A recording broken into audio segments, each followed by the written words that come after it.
সুপ্রিয় দর্শক, বিকালবেলা একটা ভিডিও নিয়ে আপনাদের মাঝে হাজির হলাম। এখানে দেখতে পাচ্ছি একটা মহিষ, মানে কি পরিমাণ খাদ্য খেলে এই চতুর সাইডে পানি, দেখে নিতে পানি, কিন্তু এই যে পানি মানে এক প্রকার বলা যায় একদম নিম্ন প্রকৃতির যে ঘাসগুলো এগুলো সে খাচ্ছে।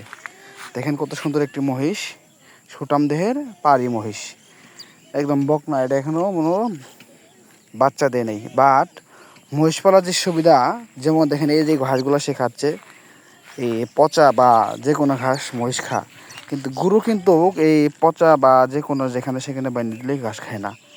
মহিষের দেখেন কী পরিমাণ মুখের রুচি, এবং তার যেটা দেওয়া হয় সে সেটাই খায়। খুব ভালো, মানে মহিষ পালায় প্রকৃতির সুবিধা আছে, এবং মহিষের বাচ্চার কিন্তু দামও বেশি। গরুর থেকে মহিষের বাচ্চার দাম বেশি কিন্তু হয় মোটামুটি। মহিষ পালায় এই সুবিধা।